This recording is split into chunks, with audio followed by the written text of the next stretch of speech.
Now, this story begins, and like I said, in the small, rough and tumble fishing village of the Kiln. This small village rests on the coast of the Tasmetro Basin and supplies much of the area with food and with fish and other foods from the Tasmetro Sea. Our group of adventurers, one by one, become connected to make this story. Gideon, proud and boastfully smithy of the Kiln, runs a tight ship at the Ark Weld. Gideon does many jobs for the locals and the ships that come to the harbor seeking repairs. His works is of the best quality, and he is revered all throughout the small village. Even though Gideon is a strong dwarf, there are some underlying issues that continue to hamper him. His family, most notable, his grandfather who fought in the Chaos Wars, was killed gloriously in battle. Not only did the family suffer the loss of their grandfather, their father, but the family's heirloom weapon was taken as well. And you see, this is no ordinary common axe. This is the lightning ripper axe, and was known from tip to tip of the lands that Gideon's family hails from. Gideon's goals are hush and simple: to root out any cultist still dedicated to the once powerful prophet, and to reclaim the long-lost lightning ripper axe so it may rest once again in the great halls of his family's fortress. Deckard, a retired lawkeeper from another region, has been staying in the Kiln for quite some time now. When Deckard first arrived, he was having some issues with the semi-lawlessness of the town, and he was having some issues with this. And he was also having some issues with a band of the local street thugs called the Dead Mackerels. One night, while on in a back alley, on his way back to his newly rented shanty, he was jumped by several members of the Dead Mackerels gang. Luckily for him, that night Gideon was out strolling around and just happened to see this 6-on-1 fight going down. Gideon, wanted to basically even the fight out, and took that unfair fight, made it an even fight, drove the Dead Mackerels off, and pretty much saved the skin of Deckard. Now the two of these guys have become pretty good friends over the last several weeks, and Gideon, joustingly, kind of helps Deckard out, become more handy with weapons while he's working at a shop. The two hang out there all the time, but Deckard still carries a burden with him on his travels. He carries a small round stone disc, you see. It was given to him by a woman that died in his arms while he was working his last case when he was still a lawkeeper in his previous life. This is what Deckard carries with him on a daily basis, and hopes to eventually find out what this strange stone dish means. Lester, a local merchant of small electronic knickknacks and such, has a small kiosk wagon that he wheels around the town, peddling his goods to anyone who is willing to buy them. The locals think he's just some crazy Saurian and really pay no attention to him. He claims to have an ancient lost artifact from another world that he wears on his hand. This artifact is a glove that has been translated from ancient scholars, which says Nintendo Power Glove. Lester vows to reclaim this power to this artifact once he finds out how to do so. Every day Lester sets up his kiosk in the same spot of the market square every day from the same times every day. It's like clockwork for Lester. Sometimes days go by before he's able to push some little gadget or battery off on someone, and he gets frustrated by this. Maybe it's because of his lack of organization for his kiosk, because, as you see, there are a lot of things that are always falling off, getting knocked off, and he just has no organization skills whatsoever. Now, unbeknownst to him, the Dead Mackerels love to visit him on a daily basis by one of the local thieves in the Kiln by the name of Folly. This Folly loves to steal from him all the time. Lester doesn't know it, So when he's helping customers, he's maybe a customer will come up and ask for a Fulgen M battery. Lester says, "Yes, I know that I have an extra Fulgen M battery around here somewhere." But Folly has already got to the chase. She's already beat him to the chase and jacked the battery from him. She does this on a daily basis. Really funny. He has no clue whatsoever. So, even though this does frustrate Lester a lot, he really gets, but what he really secretly wants is to create something that will help launch his Saurian people back to the top of the triangle, back to the top of the food chain, and to have total power over Valkana.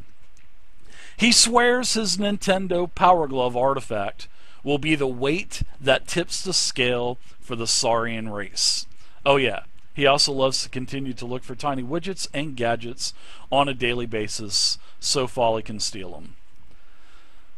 Next, there's Folly, one of the newer local members of that gang that we've mentioned, the dead mackerel, several times already. And see, Folly's been brainwashed, and she has been pretty much used as a device, taking advantage of her skills to steal whatever the guild needs. Unfortunately, the local Saurian merchant, old Lester, is basically Folly's most frequented target. She preys on the sloppiness of the Saurian and has a simple time taking anything she needs when he goes into rants about devices and other things that he just cannot find for his other paying customers. You see, Folly is not a person who would normally do this kind of banditry because she is a lost soul. She was found south in the Follies and soon brought to the kiln. She really doesn't remember anything about her past, really hardly anything about her parents, or nothing about where she came from. The only thing that she does remember is an accident which probably was the reason that she is in the state that she currently is. It haunts her dreams on a nightly basis, and the one thing she intends to do is find out about this small idol of the prophet that she somehow mysteriously acquired. She keeps it in secret because she knows it would probably cause her a lot of trouble and a lot of grief, and possibly could get her killed if she was to promote having such a symbol, basically representing the prophet. Now she wonders if there is a tie also between science and the magics. Last but not least, there is our little gnome Glitter. She is a proud entertainer from where she came. Several years back, her village burnt to the ground because of an accident she had had. The small village was devastated, and the worst thing of all was that her parents were killed. She became exiled from the rest of the village and has been on her own ever since. Needing to survive, of course, Glitter needed to come up with some new occupation. So she started hustling the local taverns, pubs, and playhouses, getting any kind of entertainment work that she could get. And, fortunate for Glitter, her popularity grew with her entertaining acts, but not as much as she perceived her popularity to be. Since being in the kiln for the past month, she boasts about her name and reputation to all the locals, who most have no clue who the hell she is. Glitter pays no attention to those people that lack the enthusiasm for entertainment, because she intends to become one of the most famous and richest entertainers of all time throughout Valkana.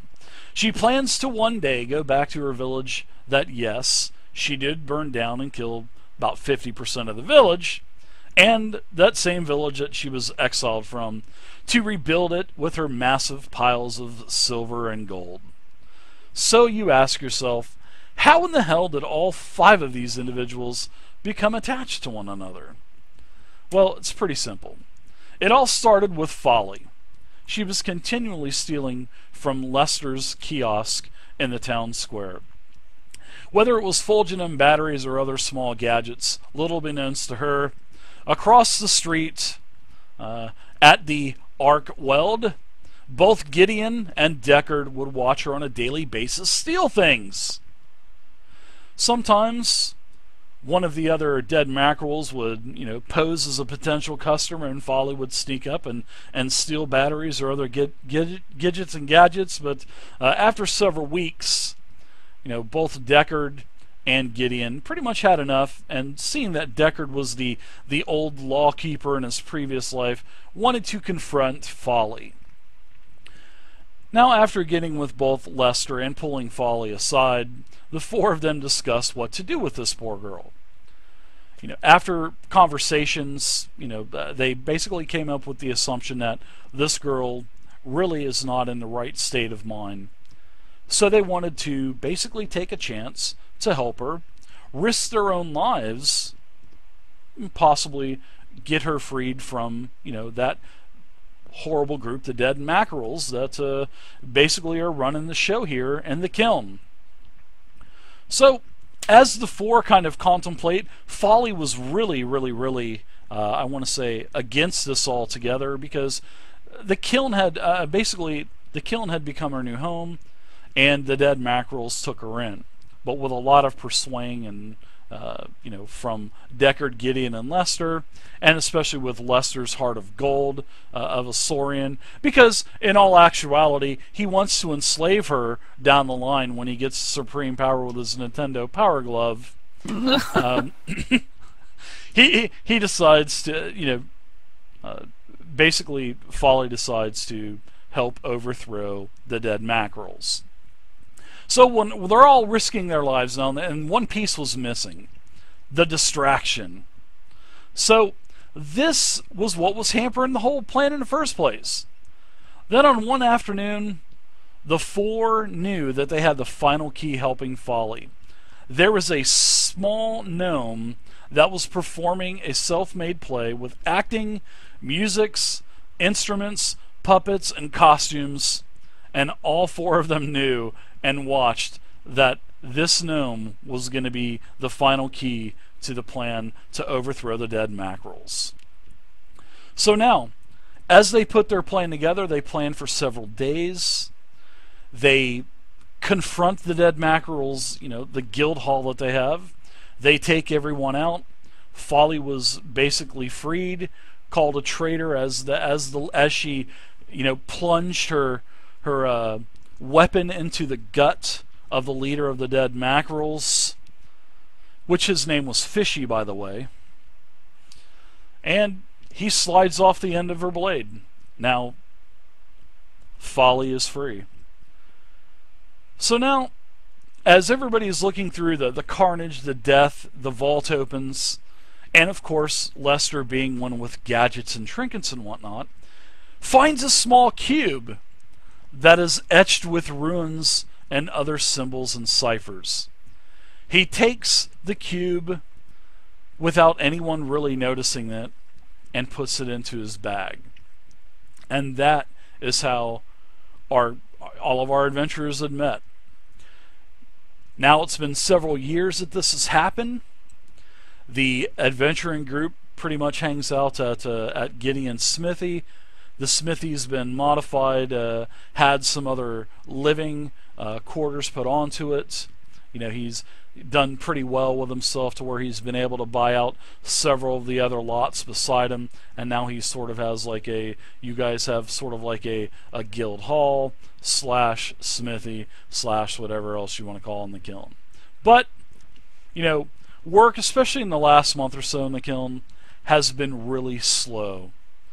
So everyone has, whether it is Gideon wanting to find out more about this axe, Deckard wanting to find out more about this mysterious stone dish, Lester wanting to find out what this cube is and his power glove, Folly wanting to find out about this trinket, and she wants to find out if science and magic go together. And last but not least, Glitter. She doesn't give a shit about any of that material stuff. She just wants to go to the big city. Everybody wants to go to Nestora, the city-state, where Glitter wants to become the most famous entertainer of all time.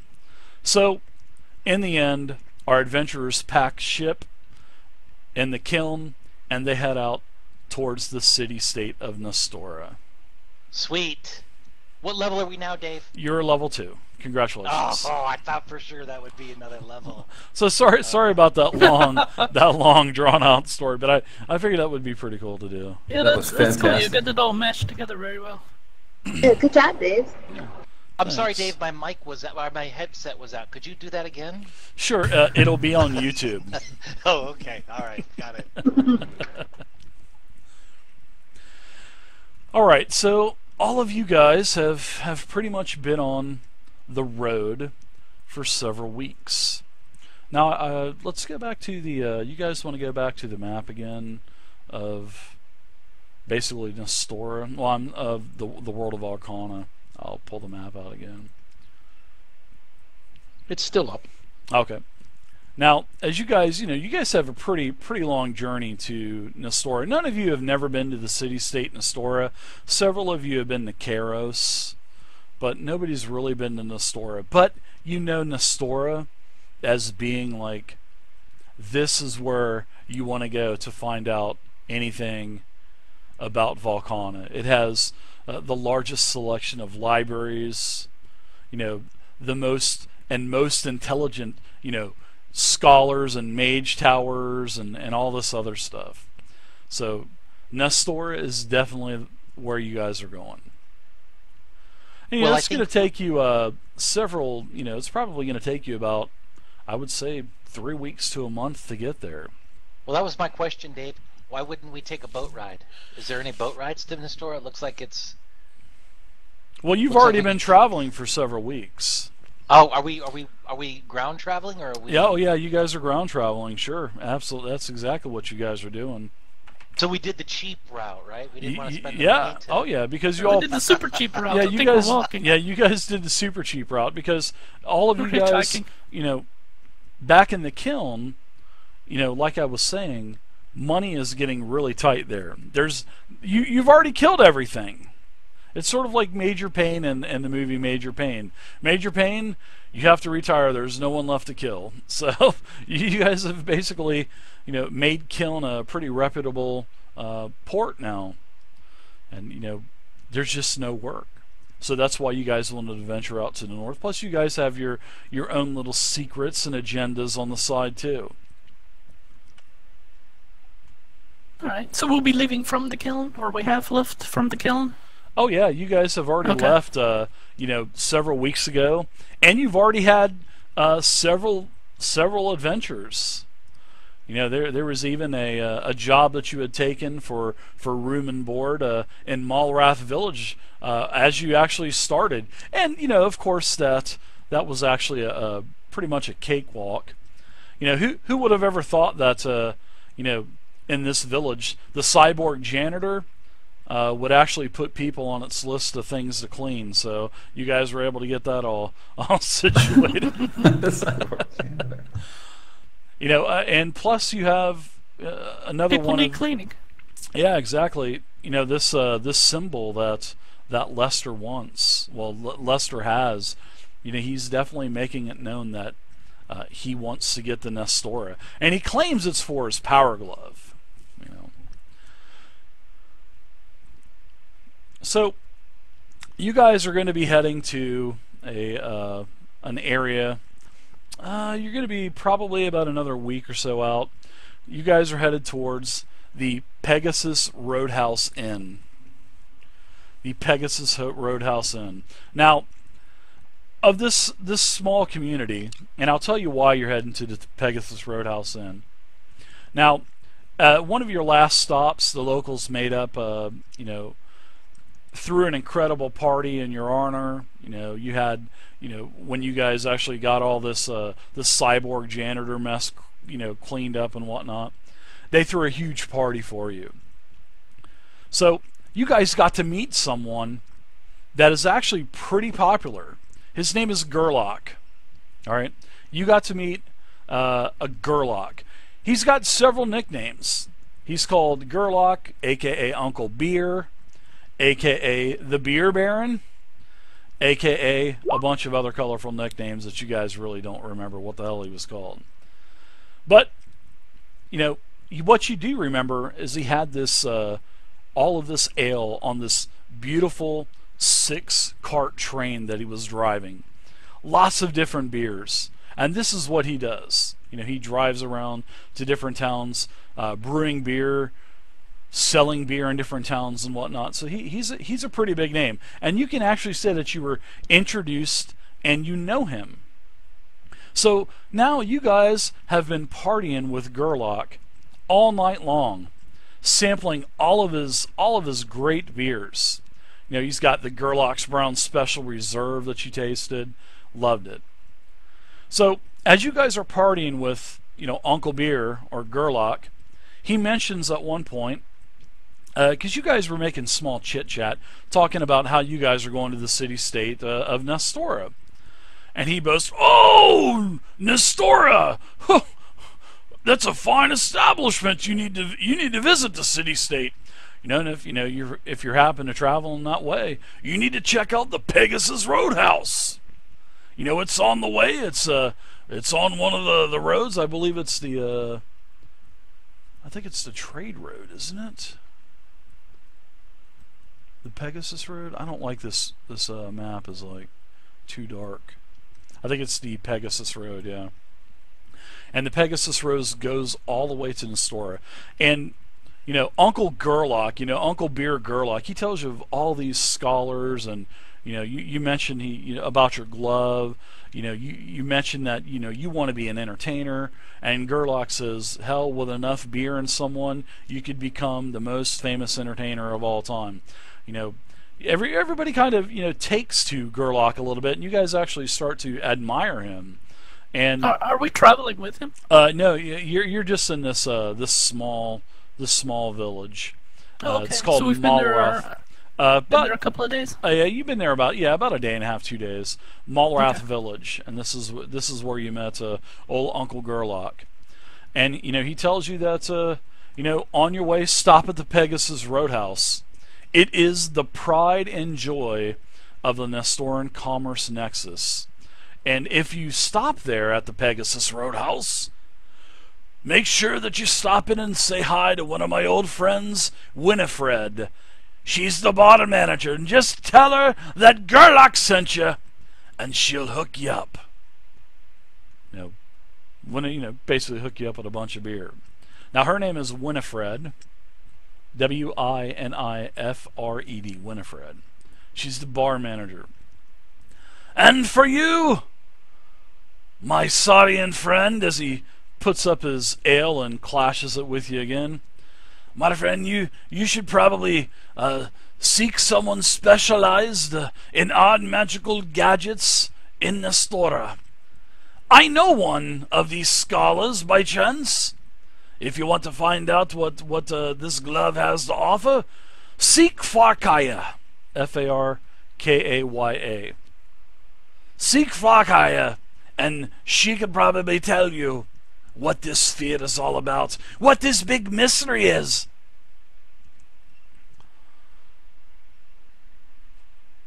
Thanks there, Gerlach. I appreciate it. Everywhere you stop, Lester, you ask plenty of folks, and always have, no answers at all.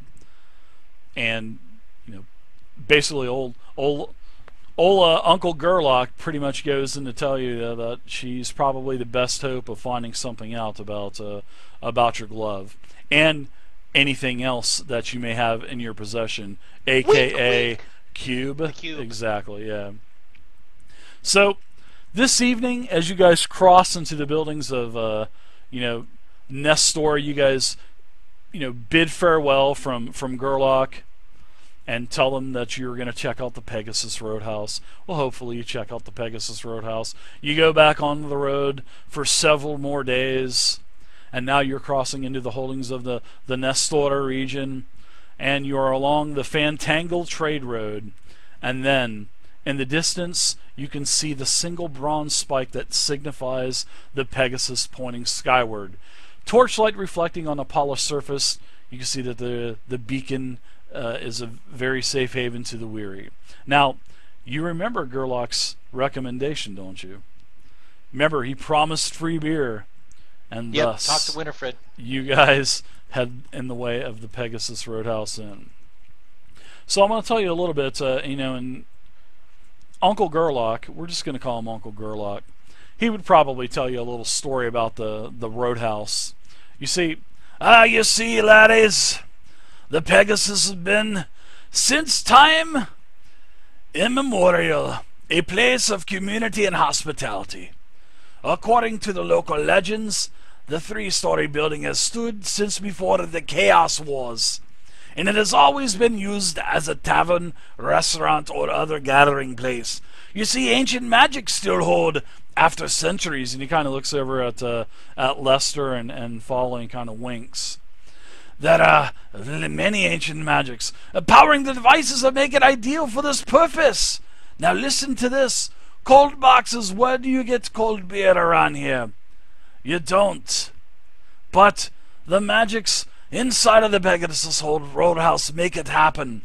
There are elemental plates for heating and cooking, without the need for even a flame, you see. And the ritual basins that enchant the water for the deepest of cleaning. It is the most ideal place. While the mystery of how this is unknown, each proprietor of the Pegasus has handed down the keywords and incantations for the machinery for their successors. Even the Nestoran scientists attribute these wonders and part of the. And you can tell that old Uncle Gerlach is like 3 sheets to the wind right now, and he's just kind of going on about all this magic and whatnot inside of the Pegasus Roadhouse. And he, See, he came with us. No, he does not go with you. No, he definitely does not. We're not there yet. No, you're not. We're still talking You're just you're approaching, but no, as you're reaching this beacon, reaching the Pegasus, you're starting to recall all of the information that basically when you guys were back at the village, partying with him, you guys are recalling all of this information that old Uncle Gerlach told you. So basically, he tells you that every time there is a new proprietor that owns the place, it basically adds another nice trinket with everything else. And the last owner has added cool refreshments. So now you can get old Uncle Gerlach's beer served cold. What is not better than having a nice frosty ale served to you cold? And then he goes in to tell you to seek Winifred Theanos.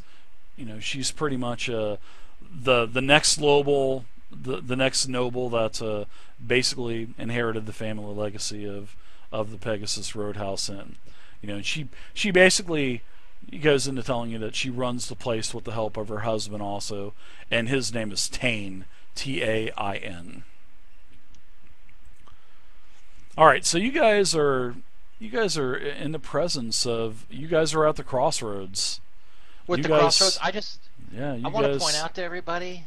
Lester wants to point out to everybody his knowledge. So I'm just want to throw out there because he's up on the lore.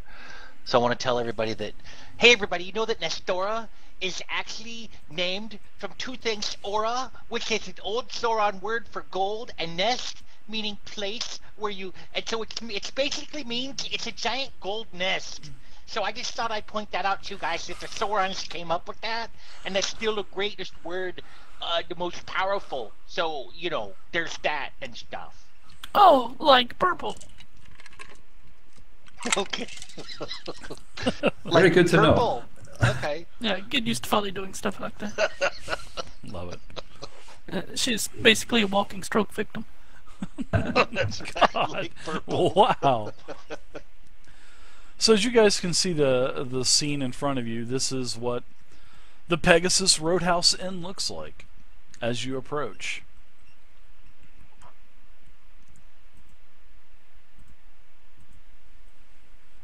And as you're approaching, you can see that there are several sort of like flying speeders hovering above it. You can see people, riding horses. You can see that there are several tie-up posts where horses are. So you can see there's many means of travel.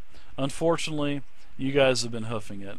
But in due time, I know that you guys are, stout adventurers, I'm sure that you'll find other means of transport.